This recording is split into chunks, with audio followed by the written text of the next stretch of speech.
شباب في شيء جايز يقول لك المشكله في عصر الكل طالب بالمستجدات، والمشكله الكبرى انك بتدوي في نفس الوقت سعودي عصر هاك الموضه والجديد، فاخر الصرعات تتغير ولا ابقى في مانع عليه.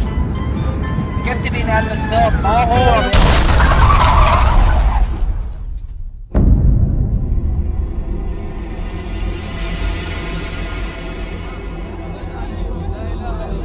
هذه السرعة يلا زين لا حول ولا السيارة الثانية فيها عين.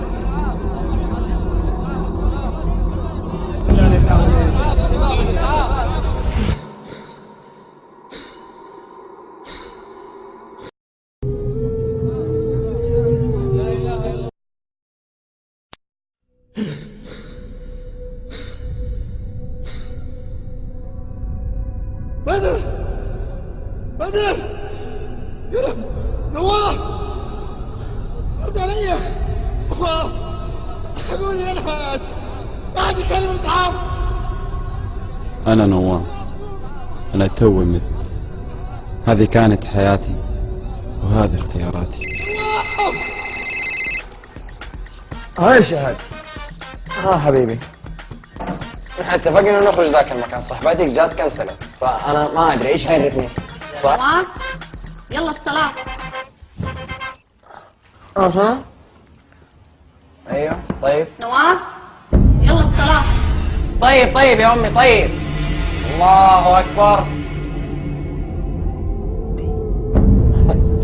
المهم يا بنتي ترى كتبت لك شعر. ايه راحت طيب قولي انت شو ابصر؟ بينك؟ طب يلا في السريع متى حنطلع؟ بسرعة. الصباح الويكند الجاي. مرة تمام. لا اله الا الله. لا فاكر كيف تبيني البس ثوب ما أنا بدر، أنا توي مت، هذه كانت حياتي وهذه اختياراتي.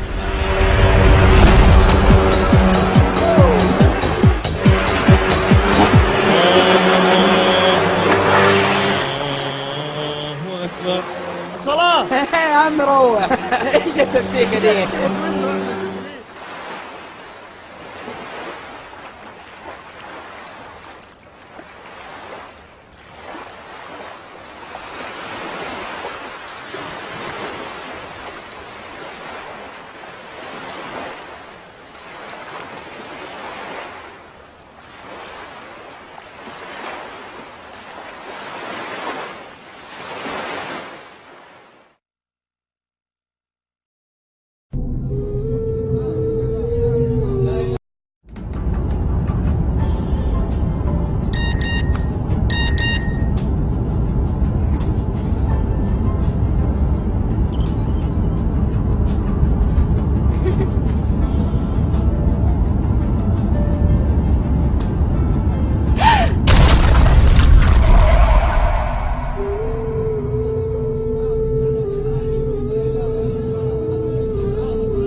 أنا سارة، أنا توي مت، هذه كانت حياتي وهذه اختياراتي. ايوه تعال انا شريف وهي هتعمل معايا، يبقى هتعمل عمل شريف. الدوران حول شجرة يابسة حيث كان بيكيت إلى برشلونة الإسباني بموجب عقد يمتد ل4 سنوات. الدولار غالي. سلم عادي يا بنتي. يلا الصلاة. يا بنتي الصلاة. ما علي صلاة. هيدا حكي هيدا